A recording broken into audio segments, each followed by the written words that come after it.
once you try fentanyl once, it's not a matter of if you're going to die, it's when, especially as a child, because it's 50 times more addictive than crack. So within 2 to 3 hours, you start having withdrawal symptoms that, would make chemotherapy symptoms, the effects of that look like a picnic in the park, cold sweats. Never mind rewiring your brain, but cold sweats, fevers, bowel issues, intestinal issues, headaches that just feel like an anvil sitting in your head. It's really the worst withdrawal symptoms, and that happens at 2 to 3 hours of the first time of trying it. Let's go.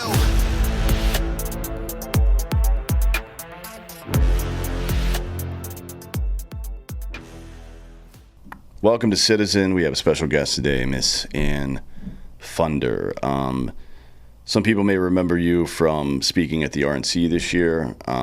Sad story, but let's start with just some background on you. Where did you grow up? I grew up in New Jersey, in the suburbs. It was nice upbringing, very, the part of New Jersey I'm in, a little slower paced. What do you mean by that, slower paced? It's not near the city. It's not near New York City. It's about an hour from the city. So if we want the city, it's not too far. But, horse country out here. There's farms. The Garden State, so kind of more in a rural area. Yeah. And is that where you live now?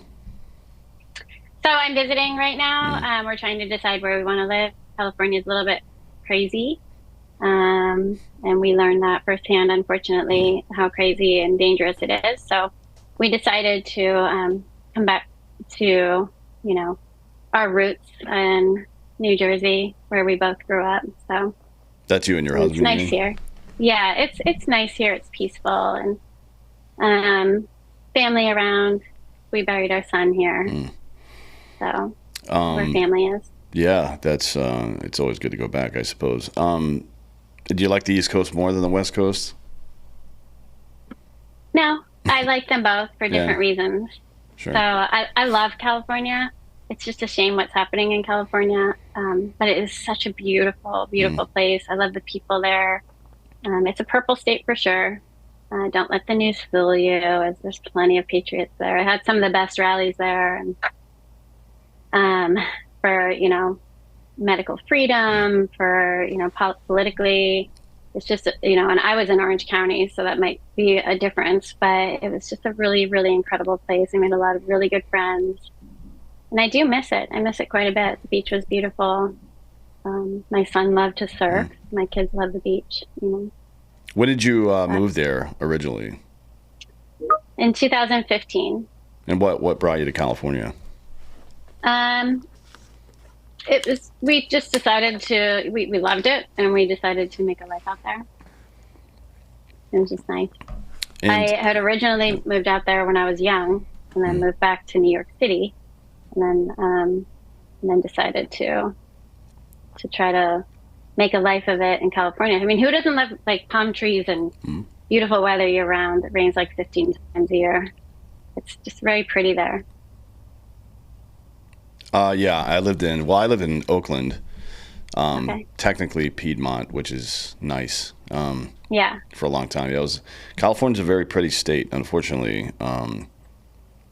it's really been ruined over the last, let's say, 15 years, I think, is kind of when it started. Yeah, you kind of moved. Orange County is in its own bubble to some degree, but I'm sure you made your way out of Orange County on a regular basis, and things started to really deteriorate around 2012, so far as I can remember. Homelessness especially, went crazy during that period, and I'm not entirely sure why. I mean, I'm sure whenever housing markets, get fucked with, there's going to be poverty to some degree, right? People get displaced and shit, so... I guess there's housing market, there's open borders, there's all these, they had a lot of, free medical care where they would exasperate people's, come to California to heal, and then exasperate the insurance and then just drop people out the front door. Now they have to fly them back to their state, but they used to have to they used to just drop them, and that would cause homelessness, especially in recovery. So, I mean, there's so many reasons that homelessness happened during that period of time. I lived there in early 2000s, and it was the best time. I mean, it was just the time of my life. And then I moved back in 2015. It was still, pretty nice. And but definitely, if you went to LA, there were homeless encampments, which just got worse and worse and worse over the years. And now, if you drive to LA, every overpass, every underpass, the sides of the highway have cascading garbage out of tents. I mean, Hmm. it is a mess. It is disgusting what's happening there. And I can't even imagine, you know, why they're doing nothing about it. Unless somebody visits from China, then suddenly they Yeah, clean it yeah, up. yeah. I mean, So, they are doing something. They're fleecing taxpayers. So CBS published a report last week, I think, that over the last 5 years, the state of California has spent $24 billion on homelessness, and in that time, homelessness has grown by 50%. It's like you know, how is that even possible? I guess how is it possible that you could spend $24 billion on something and it gets remarkably worse? I just don't follow, understand. follow the money. That they always say, follow the money.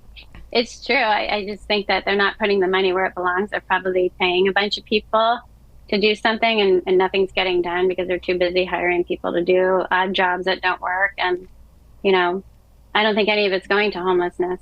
Um, just kind of like, remember the COVID relief? How many billions of dollars went to all sorts of special interests and all sorts of Mm. other stuff? It didn't even go to what it was meant for. So I'm sure that any of these bills, whenever you put money in a bill, prepare for a very small portion of it to be dedicated to the actual cause. Yeah, yeah. I think $4 billion went to people that were in prison in California, if I'm not mistaken. But everything that state does is incompetent. I mean, they can't get anything right. Nope. And it's been a while since there was anybody competent in office there, to be honest. Yep. So you talked about homelessness a lot. Yeah, it comes like these things tend to come in bunches.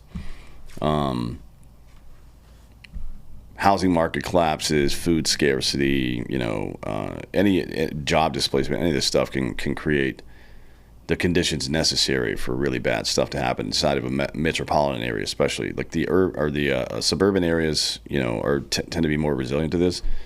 But urban areas, everybody's really close together. Sanitation's an issue. Blah blah blah. Right? Um, Yep.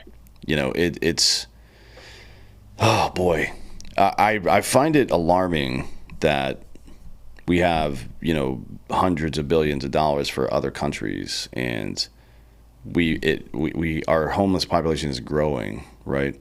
And then you mentioned the open border thing. It's like it's hard to quantify at this point exactly how much money in resources that each one of these illegal immigrants is costing us, because it used to be you would get paroled into the country sometimes, or you would be here legally, or we would be tracking on just illegal immigration numbers, right? So you could kind of get a general sense of what it's costing and all this other stuff. Now we have no idea how many people are even in our country. You know what I mean? Hmm. I don't know how much longer this is going to be sustainable, to be honest. Now, when you first, how did it change a lot? And from 2015, when you moved there, when you were younger and lived there, to the time you guys left, what did it look like immigration wise? Like, give me some examples. I know your Oh, son, you just but you saw a lot more homelessness popping up. It just grew worse. I mean, it just grew worse over time. California, wouldn't comply with any of President Trump's initiatives to stop, you know, and people coming over the border. They're a sanctuary state, let alone sanctuary cities. We have a sanctuary state. um, Policy is to protect everyone that's not an American, protect anyone that, comes here illegally or does anything illegal. They let people go. Even we're going to end up talking about fentanyl, but I mean, you can watch in every fentanyl bust in California when they find, $400,000 in blue fentanyl pills. The judge gives them a court date. Says, "All right, see you later. Come back 2 weeks for your court date." And how many people do you think come back? I mean, they're back over the border. They're back, pushing drugs. They're death dealers, and they get a slap on the wrist. They don't even get a slap on the wrist. They get released. They get a little inconvenience for an hour, and then they get released. It's just ridiculous. I don't understand what's going on, but I do know that we need to make no mistake about it. We have an election coming up, and we need every single person to get out there and vote. And we need every single person to bring a friend, go to their neighbors, go to their friends who are on the fence and say, you need to vote. You're voting one way or the other. Either if you don't vote for President Trump, then you're voting for Kamala if you don't show up to the poll. So we need everyone to go out there because you have two choices, and that is freedom and that is Marxism. And there's no other way to say it. And I'm going to choose freedom, and I'm going to bring someone with me. Voteforamerica.org. You can register to vote. It's the greatest place to register to vote. You can check your voter status. So everybody needs to go out there and vote. Yeah, I agree 100%. It's, yeah, things are getting quite clear now. I mean, it's hard to imagine that that everything's going to be on the up and up, election wise. But that's not a reason to stay home. That's a reason to like make sure you don't let them do what they're trying to do, which is steal the election. Frankly, Michigan They are has going to try passed to laws. steal the election. Yeah, Yeah. Michigan has passed a law that makes it notoriously difficult to investigate or prosecute somebody who commits election interference, right? At the lower level, like people who are working at the polls. They made it kind of difficult to do that. Luckily, the Supreme Court and district courts are making it. We're very close to having a national standard that your immigration status or your citizenship status will have to be identified when you go vote, which is nice because that'll be just a blanket voter ID situation. And if you can't, look, if you're not capable of getting an ID, you shouldn't be voting in the fucking first place. I don't understand why we would tailor our system. Like, why would we expose a weakness in the process just so lazy dum-dums? Like, there's nobody I know that doesn't have ID. That is a ridiculous thing to say about somebody, especially It's like an entire insulting. race of people. It's insulting. I just think it's like, it's saying like you're not capable of getting an ID. I just think that that's incredibly insulting. I just can't understand why people aren't more insulted by the concept of saying, it's racist to not get a voter ID. I'm like beside myself why people wouldn't find that incredibly insulting. Honestly, no idea about that. I mean, Kathy Hochul talking about how black people have never seen computers before and shit like that. Like, who thinks like that? I don't like, I guess that's why it sounds so ridiculous to conservative people because I don't know anyone. I guarantee you, after serving in the military, my group of friends is quite a bit more diverse than most people's groups of friends in that regard, right? As far as geography goes, race, whatever. And none of them don't have ID. That's stupid. Like, you can't do anything. You can't open a fucking bank account. You can't buy beer. What the fuck? Like, it's just not a thing. It blows my mind. You can't go anywhere without an ID. You can't fly on a plane. You can't go into the Capitol. You can't, you can't do anything without an ID. So it's another excuse as to how they try to cheat. I mean, everybody knows it, but what bothers me is how just people aren't. I just don't understand how people allow their brains to be so captivated by, false narrative.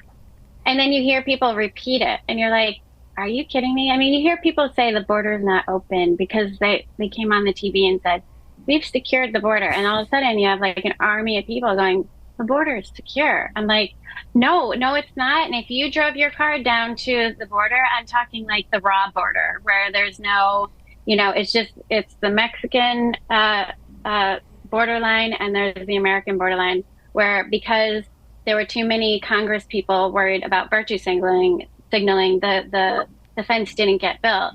There's cartel members, patrolling the border with guns. And if you get near it and you're not a very important person that they're not aware is going to be there, good luck. The border is a very dangerous place.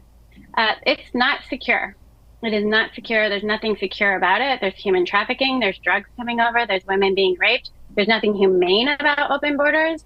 You have little girls coming over here with 21 different specimens of sperm in their vaginas.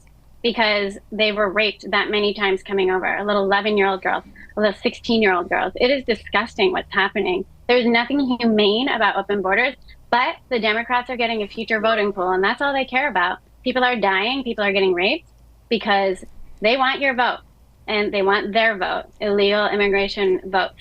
And it's disgusting. And the blood is all over their hands and they don't care. Yeah. They don't care. And we can get into fentanyl, about how there's 300,000 people under this administration without this year's numbers coming out, which I think are going to be close to 200,000 people dead from fentanyl. There's one death every there's 300, I'm sorry, there's one death, they say every 11 minutes. It's actually 7 minutes now. It's getting closer to 5 in some of the mathematics, depending on which numbers you follow. 300 people a day die from fentanyl poisoning. And nothing is being done. It is the number one killer of people ages 18 to 45 years old. Number one killer. There's nothing that takes people's lives more than fentanyl, ages 18 to 45, and nothing is being done. Where is the COVID response?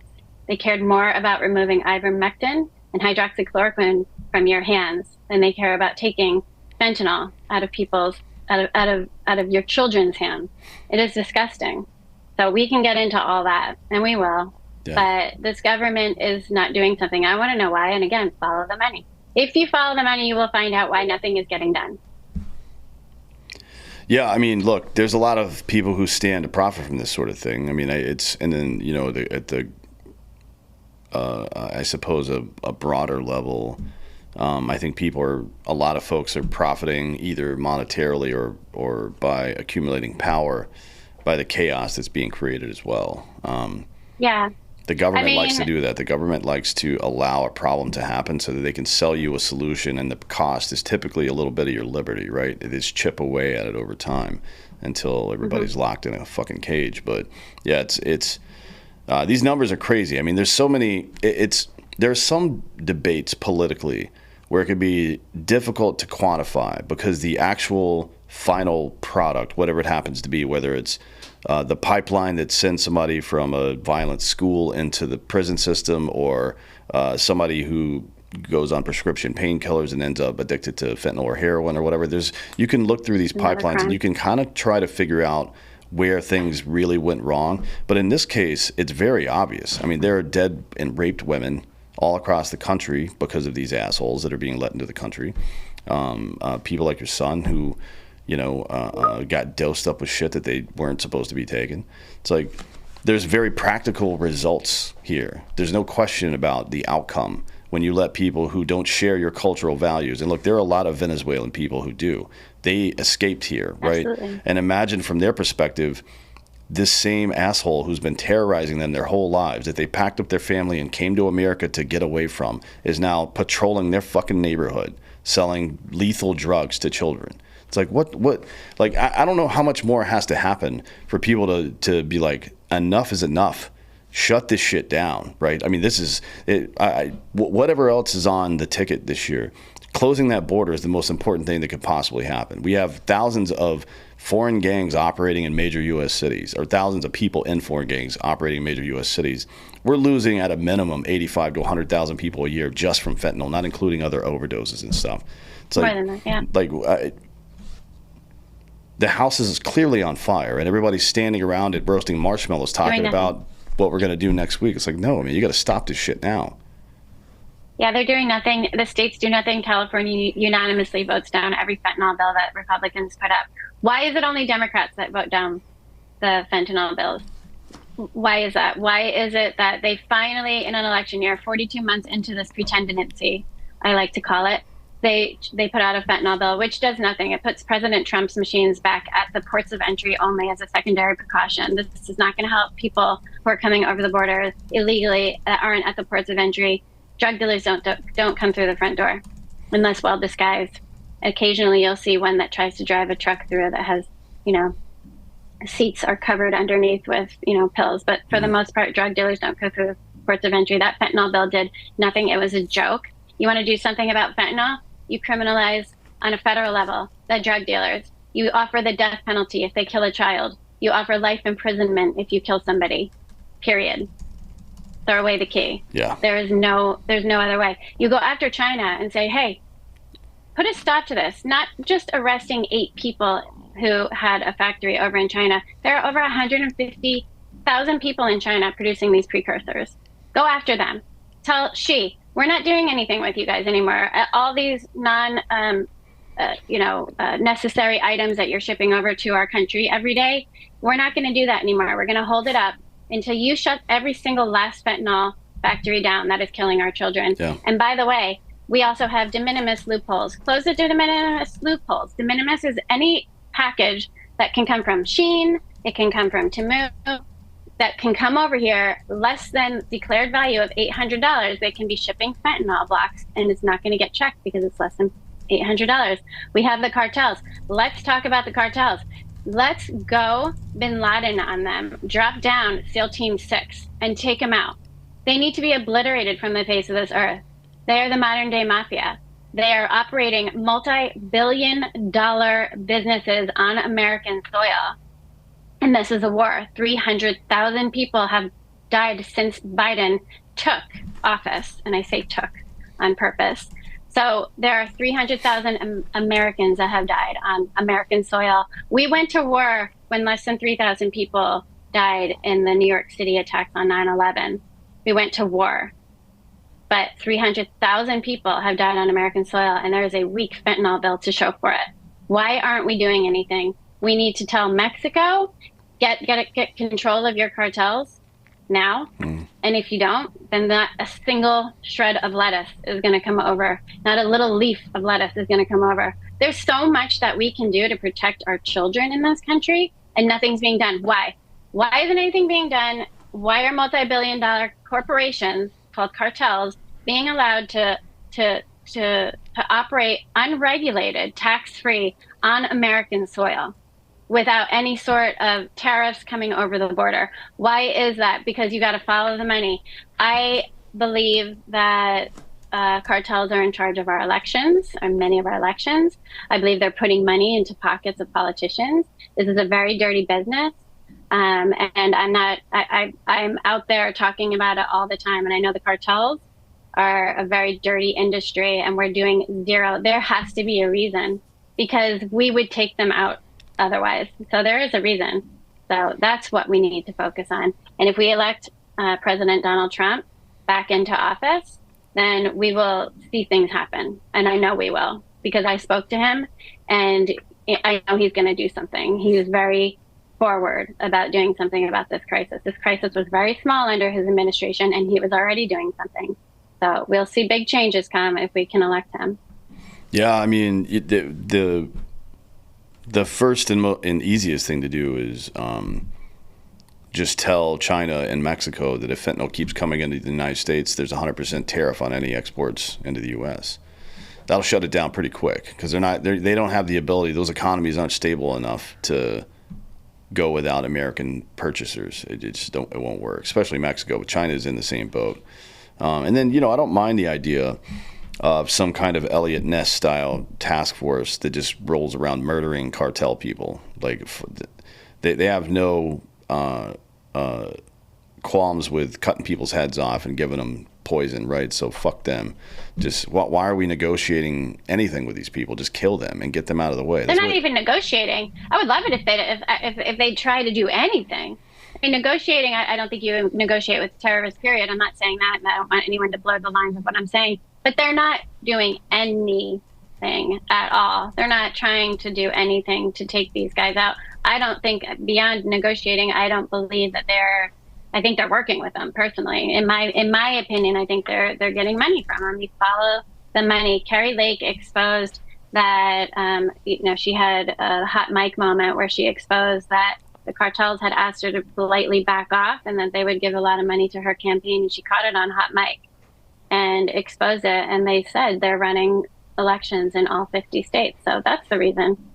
Why are open borders important to the Democrats? Because they're future voters.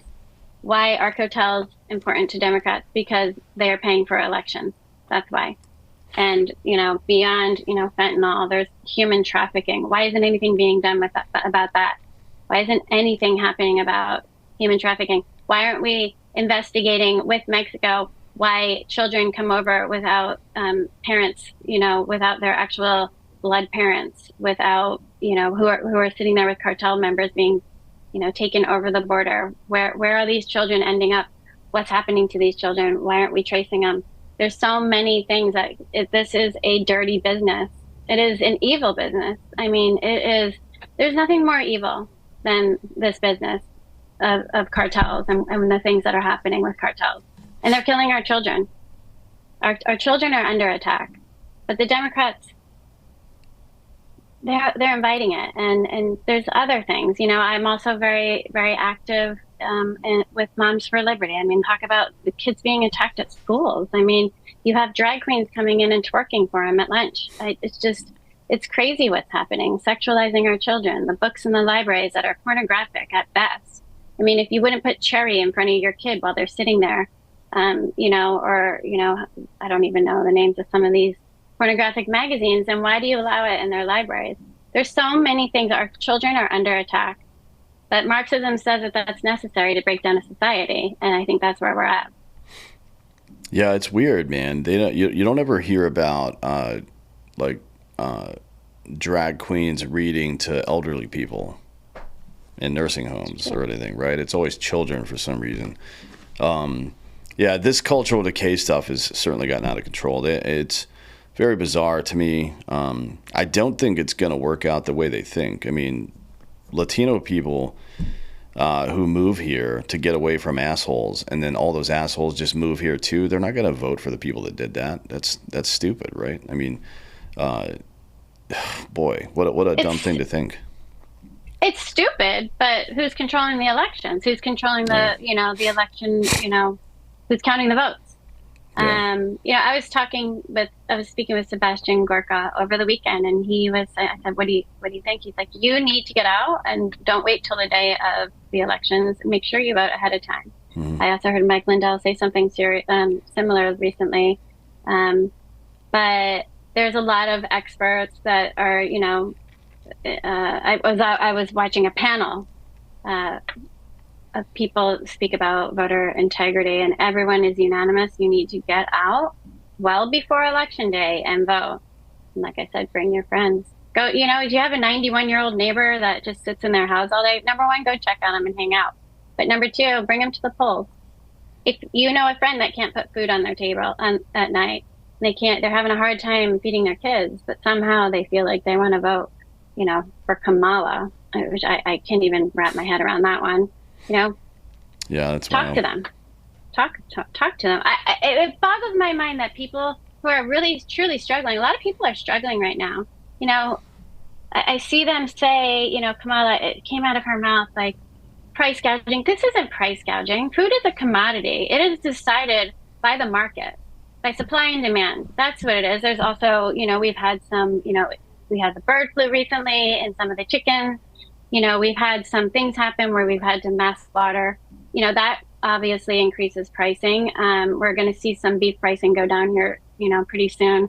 But that's just because we haven't been hit with anything recently with some of those markets. But this isn't price gouging. This is inflation. She signed the Inflation Reduction Act, and it did anything but. It did the opposite, had the opposite effect.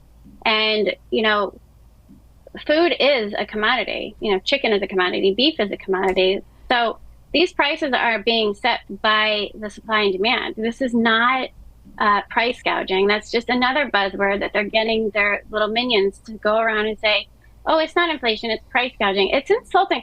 I can't express enough how insulted people should be that they think we're stupid. Yeah, I like how some of the leftist media people over the past couple of weeks have been like, oh no, actually the economy's good. It's like you're talking to people who can't put food on their table, and you're telling them to believe something other than the reality that they see at home. And some of them will, to be frank. Some of them will vote blue no matter who, that whole thing. But Jesus Christ, man, there's got to be a limit. It feels like they're playing a dangerous game right now, pushing people beyond the limits of cognitive dissonance. Like at some point it catches up and you're like, oh my God, this is crazy. Like, no, inflation is it's so high right now. The value of the dollar is down 22%. over the course of 3.5 years, which is not a record, but it's pretty close, right? And that's compared to 8% over all 4 of Trump's years, despite having the whole COVID thing. So it's like, there's no excuse for this shit. At some point, you think the mind rebels, right? People are like, all right, you've told one lie too many, and I just can't play this game anymore. It's ridiculous. Not only about the telling the lies. What she does, she sat there and again and said, it blew up in her face. Thank God, with the Gold Star family saying Trump said he called them suckers and losers. He never said that. And I loved in the debate. He's like, who would say that? It's just so stupid of them to try to even push. One disgruntled worker who got fired said it, and they all believe it. Just like they all believe the lady in the dressing room with the Donna Karen dress that came out 6 years after or something like that. I forget. But anyway, it's ridiculous what they believe. And not only that, but I mean, Kamala's really, and this, I feel like, everybody knows that, this is just a repeat of what we talk about all day long with each other. But, she says, like, American steel, like, we need to buy American steel. That was Trump's thing, She's saying, we need to close the borders. That's Trump's thing. The insulin that, the $35 cap on insulin, yeah. But I can't tell you how many times I've posted when Trump signed that into play. I mean, that was his, and they're totally, taking accountability for it. It's just everything that she's been saying that is just, the no tax tip. That was the big one because she's the one who signed the Inflation Reduction Act, which tax tips. So she was a deciding vote. So, and then you have her. It was just very stupid of her to try to come up against the Gold Star families because she was the one who just recently said when they re-aired an interview from back when that happened that she was, the last person in the room, and she approved of the idea of removing everybody from Afghanistan, the withdrawal, which ultimately was done backwards and botched, and it wasn't the way Trump had said it needed to be, and they just did it carelessly. And 13 of our beautiful service members who gave their lives for this country died, and they haven't even reached out or said their names. You have Biden checking out his watch while they come off the plane. This administration is a joke. Nobody's voting for him. Nobody with a sane mind, and they're going to attempt to steal this election again. There's no doubt. But the fact that they just won't do an interview, they won't get in front of people, they won't talk about it, it's honestly, it's incredible to me that people can be so, I wish there was a nice word for unintelligent, but I mean, I guess that is the word. But people can be so stupid to just think that they're going to vote for this with everything. I mean, sexualizing our children, fentanyl coming over our borders, open borders, Venezuelan gangs taking over whole towns, apartment buildings. Our homeless veterans are homeless, but we have, people coming over our borders who are being put up in beautiful hotels. Now they're getting $35,000 down payments on homes in some places that ultimately the taxpayers are. There's nothing good about this administration other than if you like Marxism. If you like Marxism, then this is the administration for you. America will surely be gone. So it's just incredible. But I know I'm here to talk about fentanyl, and I'm here to talk about what, my family went through. I was politically active beforehand. So I've always been very prominent, conservative, and my son was too. He enjoyed politics. He enjoyed debates, and he would join little debate groups. So he was a patriot. My father was a World War II veteran. He taught me to be a patriot. I taught my son that. And that's a picture of my son behind me. Yeah, I see that. Who paid the ultimate price to Kamala's open borders. And yes, I blame Kamala.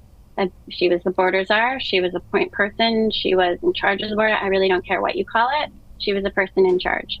And it's because of her failed anything. I mean, she didn't do anything. She didn't even go down to the border. Apparently, she didn't go to Europe either, but she didn't go down to the border. She was in control of the border, not Europe. But she was in charge of the border, and she did nothing. And my son is dead because of that. And yes, I blame her, because my son took what he thought was a Percocet. And if he did take what he thought was a Percocet, he'd still be alive today. I've seen a lot of, you see a lot of people that say you need to blame parents, it's their fault. No, if my son did a quarter of a Percocet or a half a Percocet or two Percocets, he'd still be alive today. These are not pharmaceutical grade pills. Hmm. These are counterfeit pills. And I don't know if you want me going into this, No, but go into it. Yeah.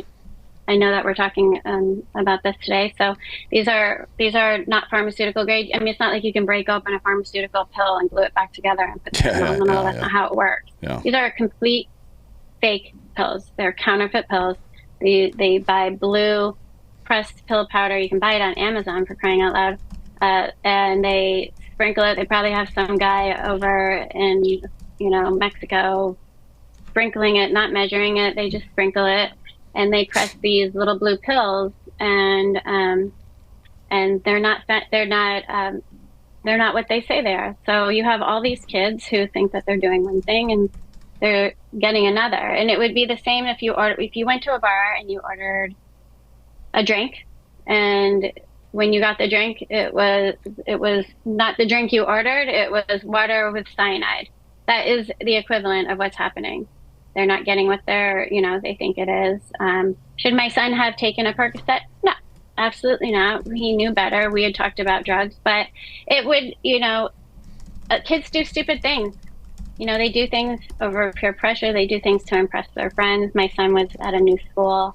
There was a, prominent social crowd, and he wanted to be a part of it because he was brand new at the school, coming from private school, very small school, going into a huge public school. It was an adjustment, and these kids were a lot of fun. And social status is the equivalent of, adults wanting to be millionaires. They want a piece of it, and maybe there's a girl they're interested, or maybe there's a friend they want to Mm. impress, and they're all doing it and they're all having fun, and suddenly, you're offered a little blue pill and everyone's doing it, and made a decision that ultimately got a hold of them. So, um, I did everything that I could. My son was raised very well, private school. Um, we went to church Mm. Sundays, Well, Wednesdays, let's talk retreat. about him for a minute. What was he like growing up? Like, how was he as a kid? He was a really good kid. Mm. He enjoyed sports, played football, he played hockey. He had tons of friends. I mean, he had so many friends, and really good ones that still, they call me all the time. I just was with one of his friends' mothers over the weekend. Um, when I was driving home from Washington, D.C., she lives there, and I met up with her. I have another friend coming to visit me next week who's visiting New Hampshire right now, and they're gonna be flying into the airport here, and they have a few hour layover. So my point is that he had some really good friends that reach out to me still to this day all the time. It's a really sweet kid. Everybody loved him. He loved to surf. Um, he had a girlfriend, and really, really close, good friends. And, it's just, he was great. He was 3.5 GPA. Like I said, private school. We did everything right. Got him braces. We just wanted him to have a great smile so that one day he would, be impressive to interview for a job, and set him up for everything successful in life. And he made one bad decision, and he took something that he thought was one thing and it was something else. Mm. When women go to a bar and they're slipped a roofie, we get, and reason I'm saying this is because online after the RNC, I can't tell you, my kids, and I felt bad for them. My daughter was reading some posts, and people aren't nice. They're like, well, it's the mom, she was a bad mom. And I can tell you, I was room mom. I was in a school at the time. I did a lot of the parties at the school. I wanted to be around him constantly. I was a good mom. I didn't let him go places that I didn't think were very smart while his friends all did. I was the mom that said, you're not doing that. I was a great mom. But to blame him for doing it or me, it's like blaming, somebody for, going to a bar and getting slipped a roofie and getting raped. Was it her fault because she decided to drink? No, you got something that you didn't know what it was. he did not intend on taking fentanyl. He was given a Percocet. Again, made a bad decision like teenagers do. And I can bet there are so many people who are listening and probably were criticizing me after the RNC, because that's what the other side likes to do when you hear something powerful that you don't want to hear. Um, who made stupid decisions as a teenager too. It's just that today, as a teenager, you can't make a mistake because mistakes kill you. And I think that's the big lesson. I often get asked, what can I do? Obviously, you talk to your kids about not doing things. I did. Weston knew better. He should never have taken a Percocet. I'll forever wonder where his head was when he said that, when he agreed to it. I'll never understand that.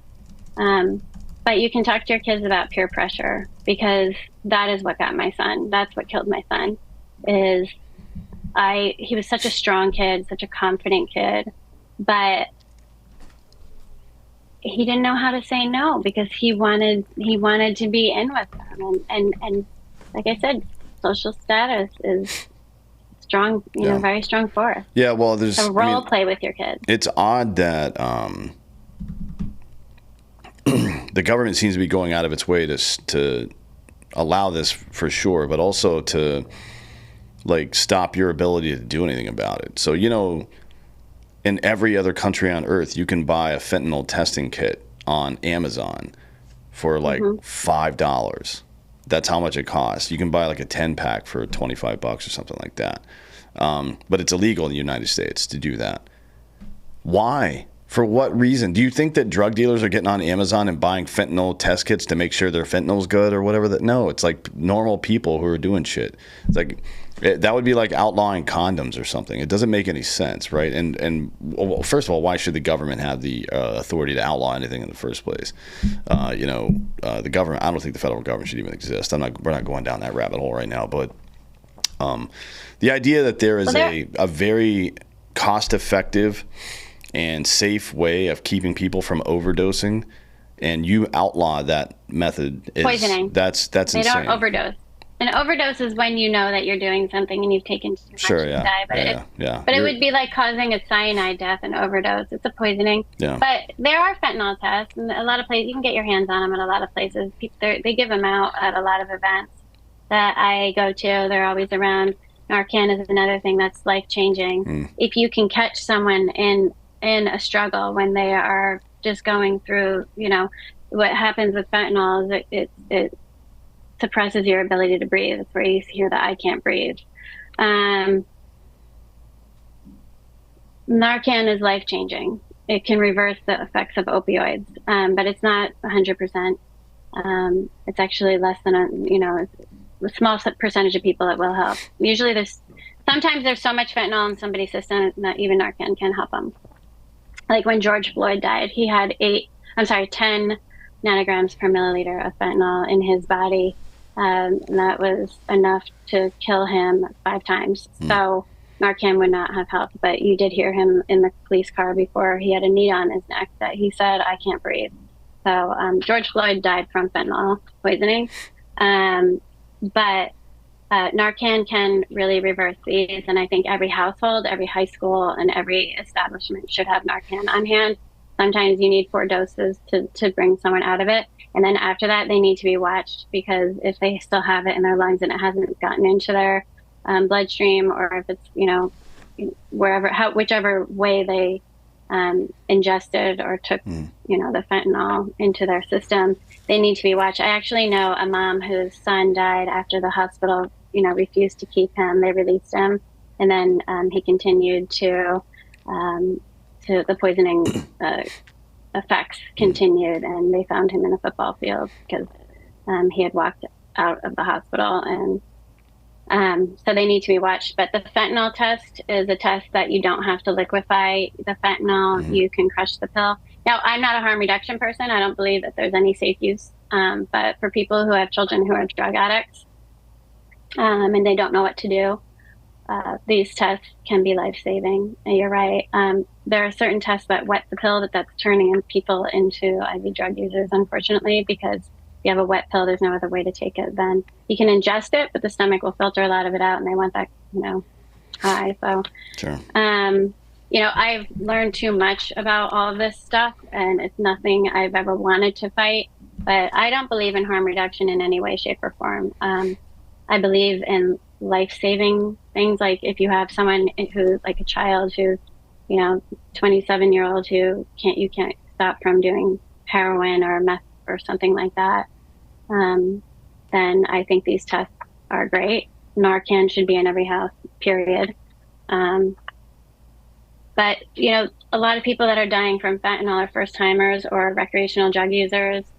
There's in cocaine. The party drug when teenagers or not teenagers. I'm sorry, 20 somethings go out to the clubs. It's all over. It's in cocaine, um, and they're dying. But drug addicts don't. Nobody deserves to die from fentanyl. To die from fentanyl. Drug addicts don't deserve to die. They don't deserve to be deceived. They're struggling enough. But if you are struggling and you do want safe, if you do want to, and you're inevitably going to do drugs, the fentanyl test is the one that you don't have to with. That's the one I endorse. But again, I don't endorse that for children in any way because kids should not be doing any drugs, period. Yeah, that's fine, but they're going to. You know what I mean? That's the reality of life. That shit's gonna happen. It just doesn't make any sense to me to take the ability away to make No, it to at absolutely. least mitigate something. But you mentioned other parents. Do you talk to a lot of these other mothers who have gone through the same stuff that you do, or that you have rather? Yeah. Yeah. Look, I'm a moderator on the Lost Voices of Fentanyl. It's a group. We have about 34 members right now, and we just give complete support to parents who have lost children or family members, sisters, brothers, cousins, aunts, uncles, friends who have lost somebody to fentanyl. And April Babcock is in charge of that group, and she was the first group that I joined, and really got me through all the tough times.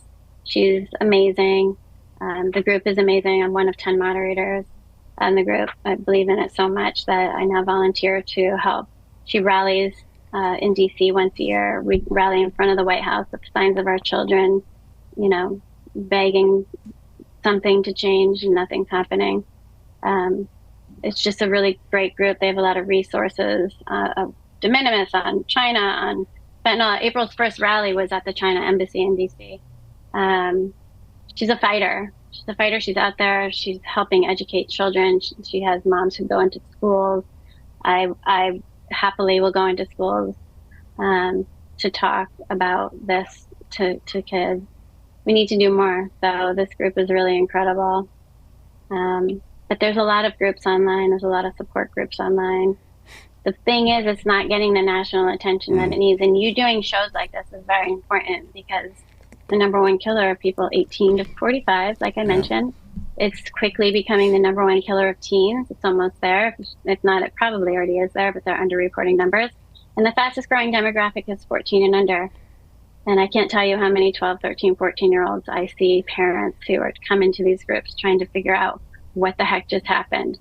There was a perfect child playing soccer yesterday, and today they're gone. And I have to help them put the pieces back together the way that people were there for me when it happened. I will never be the same. This is not something you will ever get over. My son was my everything. He taught me love, and I don't know how I'll ever get through this life without him.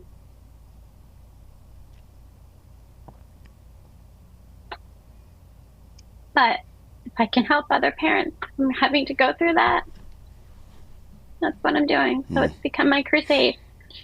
Um, so what do you know about? Because I'm not really that informed on this. What do you know about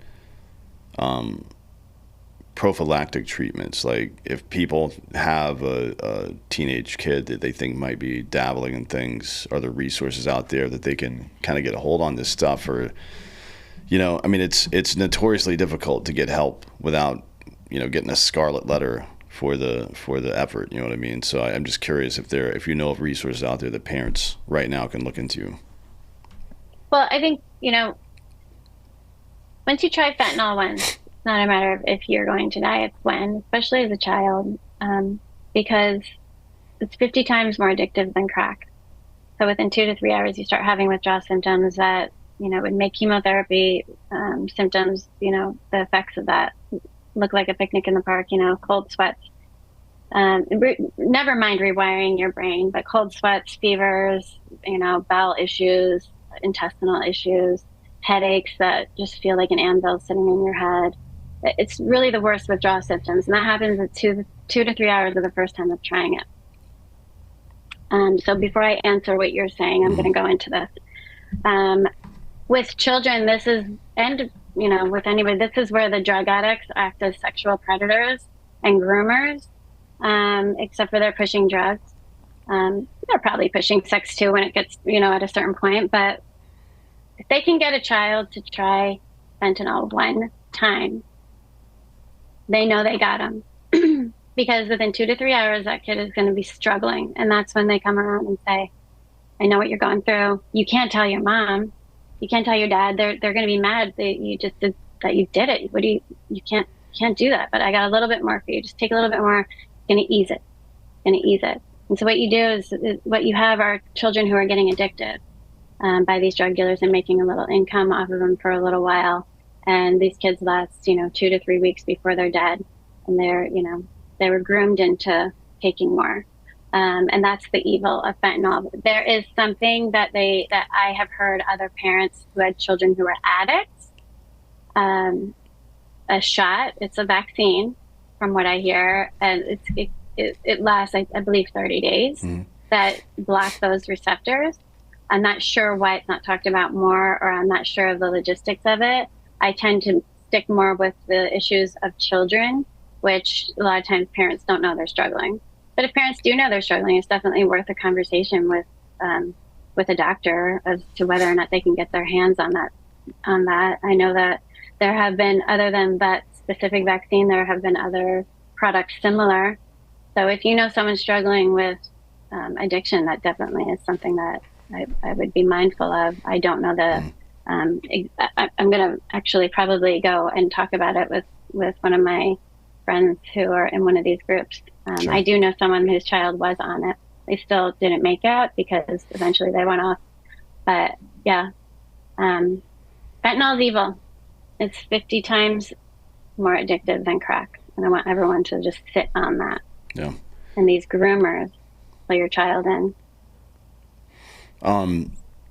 Yeah, I mean, it's you mentioned that a lot of these people, if not a plurality, are first-time users of something, right? I mean, it happens pretty regularly, I would say. How do you, I mean, knowing what you know now, I don't even know how you would prepare a kid for that. It's like, because kids are going to do dumb shit, man, It's just the way it is. I did plenty. I'm sure you did when you were a kid too. It's like the stakes were so much lower then. You know what I mean? Because it just like there wasn't something like this back then.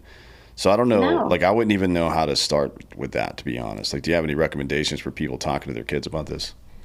I mean, you really, in today's, it's just a matter of whether you want to live or die. I can tell you, how many parents I know whose kids died from smoking pot laced with fentanyl. They didn't know it was in there, and it was. And these kids have some sort of notion that if you burn it directly, it's not going to affect them. And I can assure you it does, because if the hot cherry of that wherever you're smoking gets close enough to the fentanyl and heats it up to the perfect amount, and you get that in, you are going to get fentanyl poisoning. You might survive the first one. If you do, congratulations, you're going to have a drug dealer swooning around you. Even some of these dispensaries are closing. With who have, they've been caught with pens that have been laced with fentanyl. And you know something, there's not only fentanyl, there's nitazines that are coming up, ISO. There's bigger things coming up that they're putting in fentanyl. They're lacing the fentanyl with bigger drugs that if you can imagine, they're lacing fentanyl with things that are 100 times stronger than fentanyl. ISO is 30 times stronger than fentanyl. They're putting it in fentanyl, and then they're putting the fentanyl in whatever, people are doing. It's insanity. It really is. It's just, these people that sell it are death dealers. This government is doing zero about it, and I can loop it back around to that. But this government is doing nothing, and all I can tell parents is to tell your kids that nothing is safe. Nothing is safe.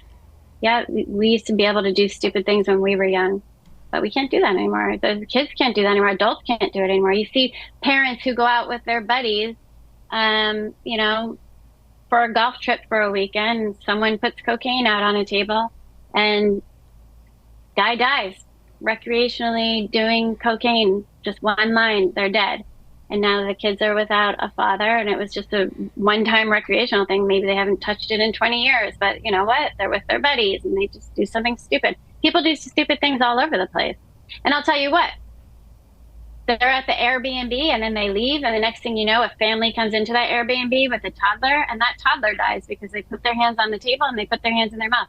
I can't tell you how many parents I know who are losing toddlers from exposure to it. It was on a table. It was near them. If someone smokes fentanyl in the house, everybody in that house could die if they get close enough to where it's the draft is coming, to them. If they get any of that, they could die. People are dying not just from, like you have these toddlers, not just from direct contact, but indirect, Well, they get direct contact, but they're not the ones doing drugs, is what my point is. So, I mean, this is just tragic everywhere. It can be, we've talked about labeling, and it doesn't really matter. The label doesn't matter, but fentanyl is a weapon of mass destruction. It can be used that way. What's to stop someone from poisoning somebody and saying, oh, I just knew they were struggling for so long, and now that person's dead, and they chalk it up to a drug problem. And what's to say someone can't be, remember in Astroland when, that concert where all those people dropped? That is very possible that was fentanyl. Yeah, hang on. They never got to the bottom of that. Yeah, I do remember that, actually. Because there are big concerts like that all the time.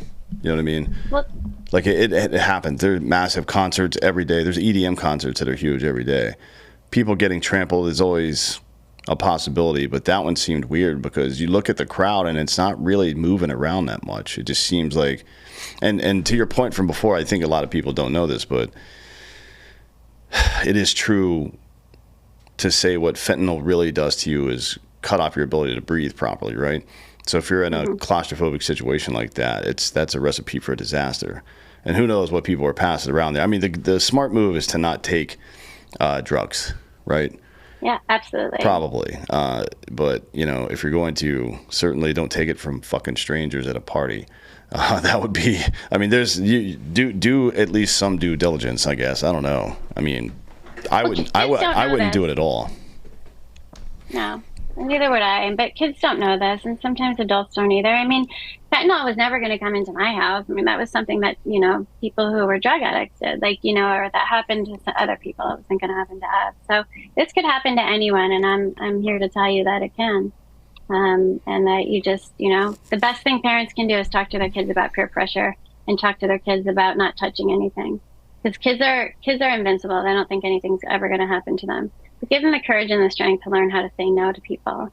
I think that's the most important thing parents can do these days. Yeah. Well, look, thank you so much for coming and telling your story today. It's very important for people to see the actual result of bad policy. Politics often is consumed by hypothetical conversation, but sometimes the results are very real for individuals, and it's good that you're able to come share that with people. So I appreciate you coming today. Thank you. Yes, Thank you so much for having me on. Sure, anytime. And thank you all for listening. This has been Citizen.